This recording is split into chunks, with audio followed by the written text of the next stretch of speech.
नमस्कार साथियों, अगर आप भी रेलवे के किसी भी एग्जाम का तैयारी कर रहे हैं तो ये वीडियो आपके लिए बहुत ही ज़्यादा हेल्पफुल होने वाला है। दोस्तों, इस वीडियो में हम लोग टॉप 10 सवाल को देखने वाले हैं। आपको पता है अभी आरपीएफ एसआई का पेपर चल रहा है, इसमें कुछ नई तरीके के सवाल भी देखने को मिले हैं। तो इस वीडियो में हमने सारे सवाल को रखा है। इस वीडियो को अंत तक देखना, क्योंकि इस वीडियो में जो सवाल है आगे आने वाले एग्जाम के लिए बहुत ही ज़्यादा इंपॉर्टेंट होने वाला है। तो आइए फटाफट स्टार्ट करते हैं वीडियो को। आपके सामने दोस्तों ये पहला सवाल है। पहला सवाल कह रहा है कि 15% प्रति वर्ष की वार्षिक चक्रवृद्धि ब्याज दर के साथ 18,000 रुपये की राशि पर 2 साल की अवधि के लिए प्राप्त राशि ज्ञात करें। दोस्तों, आपके पास यहाँ पे रेट दिया हुआ है 15% और टाइम दिया हुआ है 2 साल। यहाँ पे मूलधन दिया हुआ है 18,000 रुपया और आपको निकालना है मिश्र धन। यहाँ से देखिए ए बराबर एक फॉर्मूला होता है कि प्रिंसिपल यानी P इंटू 1 + 1 + R बट्टे का 100 और पावर यहाँ पे n देना। n का मतलब टाइम होता है। इस फॉर्मूला से भी आप निकाल सकते हैं। R का मतलब रेट हो जाएगा। दोस्तों, एग्जाम में आपको शॉर्ट तरीका अपनाना है। कैसे करेंगे? 15% दिया हुआ है रेट, तो आप लिख लीजिए 15/100। अब इसको यहाँ से कटाइए, 5 से कटाएंगे 3 बार में, 5 से कट जाएगा 20 बार में। ये आ जाएगा दोस्तों आपका 3/20। अब यहाँ पे देखिए थोड़ा समझने वाली चीज़ है। ये जो 20 होता है वो आपका हमेशा प्रिंसिपल होगा, मतलब मूलधन, और ये जो आता है वो इंटरेस्ट होता है, यानी ब्याज होता है। अब यहाँ से अगर आपको अमाउंट निकालना है तो दोनों को जोड़ दीजिए। दोनों को जोड़ने के बाद कितना आ जाएगा? 23। ठीक है, अब क्या करेंगे? देखिए 18,000 वैल्यू दिया हुआ है। ये किसका दिया हुआ है? मूलधन है। लेकिन यहाँ पे कितना मूलधन आ रहा है? 20। तो देखिए यहाँ पे सिंपल सा 2 साल के लिए दिया हुआ है। तो करना क्या है आपको? 18,000 गुना ये जो मिश्रधन आया है 23/20 गुना 23/20 करेंगे, क्योंकि 2 साल के लिए था, 2 बार गुना कर लिए। अब आपको देखिए ध्यान से देखना कैसे कटाना है। 0 0 यहाँ से कैंसिल हो जाएगा, 2 से काट दीजिए आप, 90 बार में कट जाएगा, और 2 से काटेंगे तो आप 45 आ जाएगा। अब आप इन तीनों को गुना कर लीजिए। आपके सामने क्या आएगा? 45 गुने का 23 गुना 23। 23 का स्क्वायर तो आपको पता होता है कितना आता है? 529। यानी आपके सामने लास्ट में बचेगा 529 गुना 45। आप इसको सॉल्व करो, आपका आंसर आ जाएगा। देखिए 5 गुना 9 करेंगे तो 5 शेष रह जाएगा 4, 5 दूना 10, 4 14 का 4, 1 5 25, 1 26 हो जाएगा यहाँ पे। अब उसके बाद देखिए 4 9 36, 6, उसके बाद 4 दूना 8, 3 11 का 1, बाकी 1, 4 5 20, 1 21। देखिए क्या आ जाएगा? यहाँ पे तो 5 आ जाएगा, 6 4 10 का 0 आ जाएगा, बाकी 1 6 1 7 1 8, उसके बाद 2 1 3, यहाँ से 2, यानी 23,805। 23,805 आपका राइट आंसर आने वाला, ऑप्शन नंबर बी। थोड़ा सा जगह का कमी है दोस्तों, आप इसको एडजस्ट कर लेना। आइए देखते हैं अगले सवाल को। अगला सवाल क्या कह रहा है? देखिए अगला सवाल कह रहा है एक बस और कार की चाल का अनुपात 7:11 है। यदि कार 6 घंटे में 396 किलोमीटर की दूरी तय करती है तो बस की चाल किलोमीटर प्रति घंटा में बताएं। दोस्तों, यहाँ पे बस और कार का अनुपात दिया हुआ है, चाल का अनुपात 7:11। अब आपसे कह रहा है कि ये कार जो है वो 6 घंटे में 396 किलोमीटर चल रहा है। अब यहाँ से आप चाल निकाल लीजिए। सबसे पहले कार का 6 घंटे में अगर इतना चल रहा है तो 1 घंटे में कितना चलेगा? काटिए, 6 बार में कर जाएगा 36, 3 6 6 4 36, यानी 46 किलोमीटर प्रति घंटा इसका चाल आ जाएगा। अब देखिए अनुपात में क्या दिया हुआ है? 7:11। इसी 11 का तो ये वैल्यू होगा ना। अगर कार का चाल 66 किलोमीटर प्रति घंटा है तो यहाँ से कितना गुना है? 6 गुना, तो इसका भी 6 गुना हो जाएगा। 7 गुना 6 करेंगे तो इसका आंसर आ जाएगा 42, यानी ऑप्शन नंबर ए आपका राइट आंसर हो जाएगा। दोस्तों, ये सवाल देखिए एनटीपीसी में पूछा गया 2022 में। आइए चलते हैं अगले सवाल की तरफ। अगला सवाल देखिए क्या कह रहा है। अगला सवाल आपके सामने है दोस्तों। कह रहा है कि एक छात्र अपने घर से 2.5 किलोमीटर प्रति घंटा की चाल से चलता है और स्कूल समय के 6 मिनट बाद अपने स्कूल पहुंचता है, यानी 6 मिनट देरी से पहुंचता है। अगले दिन वह अपनी चाल 1 किलोमीटर बढ़ा देता है और स्कूल समय से 6 मिनट पहले पहुंच जाता है। अब बताइए स्कूल से घर की दूरी कितनी है? दोस्तों, ऐसे सवाल के लिए मैंने आपको एक फार्मूला बता रखा है। वो फार्मूला क्या होता है? स्पीड 1 इंटू स्पीड 2, उसके बाद स्पीड 1 माइनस स्पीड 2 का मोड, यानी दोनों का डिफरेंस, इनटू टाइम। अब यहाँ पे देखिए टाइम हमेशा क्या होना चाहिए? आवर में होना चाहिए, क्योंकि ये सारा देखिए यहाँ पे किलोमीटर प्रति घंटा दिया हुआ है। तो यहाँ से आप फार्मूला लगाइए, क्या आ जाएगा आपका? देखिए स्पीड 1 कितना है? 2.5 गुना स्पीड 2 क्या है दोस्तों आपका? अगर 1 किलोमीटर चाल बढ़ा देगा तो कितना हो जाएगा? 3.5। उसके बाद यहाँ पे देखिए 2.5 माइनस 3.5, इसका मोड निकालना है। तो यहाँ से जैसे ही माइनस करेंगे तो -1 आएगा, -1 का मोड 1 हो जाता है दोस्तों। ये तो पूरा का पूरा कैंसिल हो जाएगा। अब आपके सामने देखिए टाइम क्या है? टाइम कितना है? टाइम आपको टाइम का डिफरेंस लेना है यहाँ पे दोस्तों। टाइम का क्या लेना है? डिफरेंस।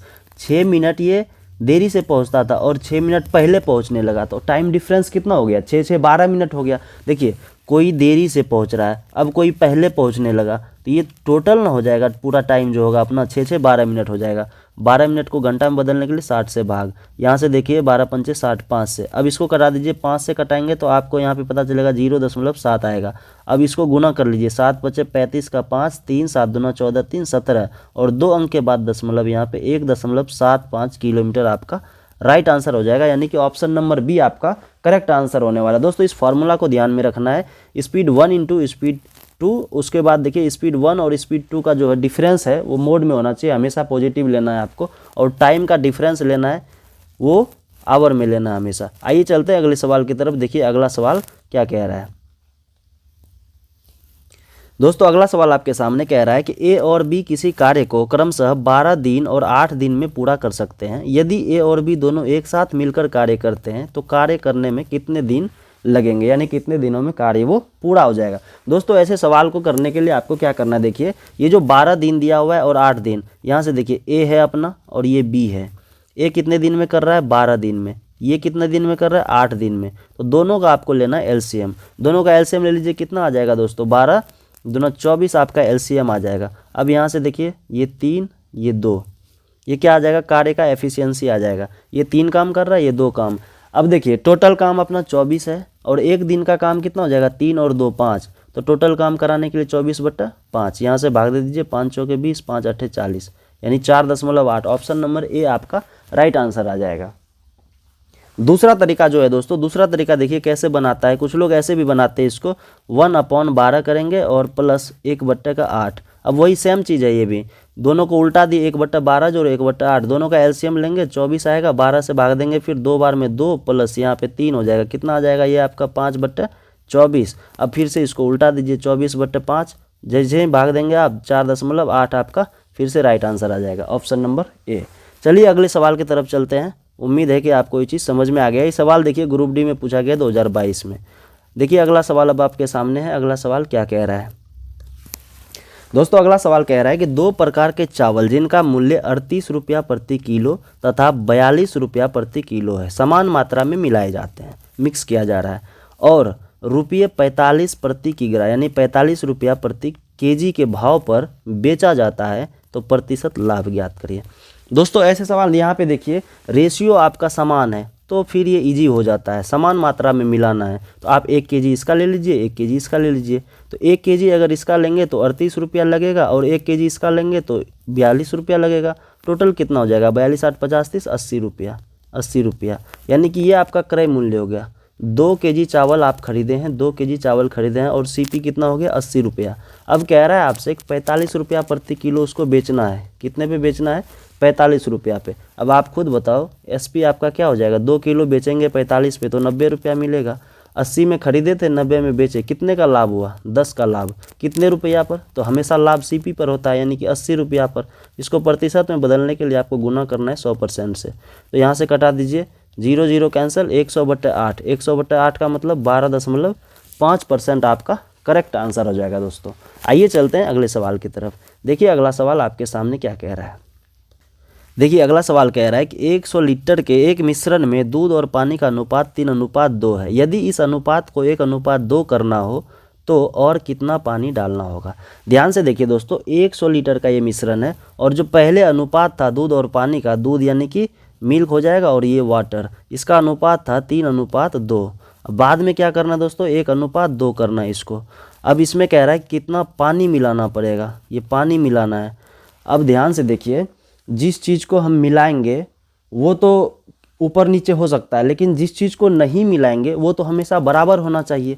यानी कि मिल्क जो है यहाँ पे हमेशा बराबर होना चाहिए। यहाँ पे 3 है इसका यूनिट, यहाँ पे 1 यूनिट है, तो इसको बराबर सबसे पहले आपको करना है। कैसे करेंगे, इसमें गुना 3 कर दीजिए। अगर इसमें गुना 3 करेंगे तो यहाँ पे भी गुना 3 करना पड़ेगा। तो अब देखिए ये क्या हो जाएगा, 3 गुना 1 करेंगे तो ये 3 हो जाएगा। यहाँ पे ध्यान से देखिए, 3 गुना 1 करने के बाद ये 3 हो जाएगा और ये कितना हो जाएगा, 6। अब ध्यान से देखिए, यहाँ पे ये दोनों तो बराबर हो गया और ये कितना हो गया, 2 और 4, यानी कि यहाँ पे 4 यूनिट जो है आपको, 4 यूनिट आपका बढ़ रहा है। क्या हो रहा है दोस्तों, 4 यूनिट बढ़ रहा है, 4 यूनिट। अब देखिए यहाँ ध्यान से, ये जो 100 लीटर मिश्रण था ये 3:2 में बटा हुआ था, 3:2 में, यानी कि 5 यूनिट टोटल था। 5 यूनिट मतलब 100 लीटर, तो 1 यूनिट का वैल्यू कितना हो जाएगा 20 लीटर। 20 लीटर और एक्चुअल में कितना बढ़ रहा है 4 यूनिट, तो टोटल कितना हो जाएगा 20 गुना 4 करेंगे कितना आ जाएगा आपका 80 लीटर। राइट आंसर आ जाएगा ऑप्शन नंबर बी। आइए देखते हैं अगले सवाल को। आई होप कि आपको ये चीज़ समझ में आ गया दोस्तों। ये सवाल देखिए ALP टियर 2 में पूछा गया 2019 में। ध्यान रखना आगे आने वाले ALP के एग्जाम में भी पूछा जा सकता है। आइए चलते हैं फिलहाल अगले सवाल की तरफ। अगला सवाल देखिए क्या कह रहा है। अगला सवाल कह रहा है कि श्रीमान शर्मा, श्रीमान गुप्ता और श्रीमती सिन्हा किसी व्यवसाय में क्रमशः 4,000 रुपये, 8,000 रुपये, 6,000 रुपये निवेशित करते हैं। 6 महीने बाद श्रीमान शर्मा व्यवसाय छोड़ देते हैं। यदि 8 महीने बाद इतना रुपये का लाभ हुआ तो श्रीमान गुप्ता का हिस्सा कितना होगा। सवाल में देखिए मतलब ये कहना चाह रहा है कि टोटल जो इन्वेस्टमेंट हुआ है वो 8 महीने के लिए हुआ है, लेकिन ये शर्मा जो है 6 महीना तक ही इन्वेस्ट करके वहाँ से बाहर हो गया है। अब आपको पता है कि दोस्तों यहाँ पे जो प्रॉफिट होता है वो डिपेंड करता है किस पे, इन्वेस्टमेंट पे और उसके टाइम पे, कितने टाइम के लिए आपने इन्वेस्ट करा। मैंने कई बार बताया ऐसा सवाल। अब यहाँ पे ध्यान से देखिए, एक तो शर्मा जी मान लेते हैं, ए है ये शर्मा जी और बी जो हैं ये गुप्ता जी हैं, जी मान लेते हैं, चलिए नाम से ही मान लेते हैं। ये एस हैं शर्मा जी और ये गुप्ता जी हैं और ये फिर सिन्हा जी हैं, SI दे देते हैं सिन्हा जी। ध्यान से देखिए ये 4,000 रुपया इन्वेस्ट किया है और ये 8,000 रुपया और ये 6,000 रुपया। कितने टाइम के लिए करे हैं, शर्मा जी किए हैं 6 महीने के लिए, तो यहाँ से आप मल्टीप्लाई करिए 6 और ये 8 महीने के लिए और ये भी 8 महीने के लिए आपको मल्टीप्लाई कर देना। देखिए 3 0 3 0 तो यहाँ से ख़त्म हो जाएगा तीनों का। 4 गुना 6 करेंगे यहाँ 24, 8 गुना 8 करने के बाद ये 8 है, 8 गुना 8 करने के बाद कितना आ जाएगा 64 और ये कितना आ जाएगा 8 गुना 6 करेंगे 48। अब यहाँ से रेशियो निकाल लीजिए, 8 से कटा दीजिए 3 बार में, ये 8 बार में और ये 6 बार में, ये रेशियो आ गया। अब यहाँ पे देखिए आपको दिया हुआ है कि इतना लाभ हुआ है, 34,000 रुपया लाभ हुआ है। तो ये जो लाभ हुआ है ये तीनों का लाभ है ना, तो ये यूनिट में निकला है। 8 6 14 3 17 यूनिट। इसी 17 यूनिट का वैल्यू यहाँ पे दिया हुआ है दोस्तों 34,000। तो 17 यूनिट का वैल्यू अगर 34,000 तो 1 यूनिट का वैल्यू कितना हो जाएगा आप खुद बताओ, 2,000 हो जाएगा, 2,000। तो अब आपसे पूछा है कि गुप्ता का हिस्सा कितना होगा। देखिए गुप्ता का हिस्सा कितना यूनिट था, 8 यूनिट। तो 1 यूनिट का 2,000 तो 8 यूनिट 8 दूना 16,000, यानी ऑप्शन नंबर डी आपका करेक्ट आंसर हो जाएगा दोस्तों। चलिए फिलहाल चलते हैं अगले सवाल की तरफ। देखिए अगला सवाल क्या कह रहा है।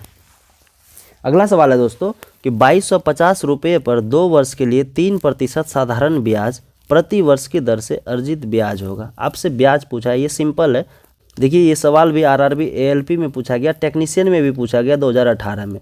तो आपको पता है साधारण ब्याज का जो फॉर्मूला होता है वो P × R × T, यानी कि मूलधन गुना दर गुना समय बट्टे का 100। आपको यहाँ पता है मूलधन दिया हुआ है, समय दिया हुआ है और दर भी दिया हुआ है। तो इस सवाल का जवाब आप कमेंट बॉक्स में देना। इजी सवाल है दोस्तों। आई होप कि आपको ये वीडियो पसंद आया होगा दोस्तों। अगर वीडियो पसंद आया तो वीडियो को लाइक कर देना और चैनल पर नए हो तो चैनल को सब्सक्राइब जरूर कर लेना। धन्यवाद।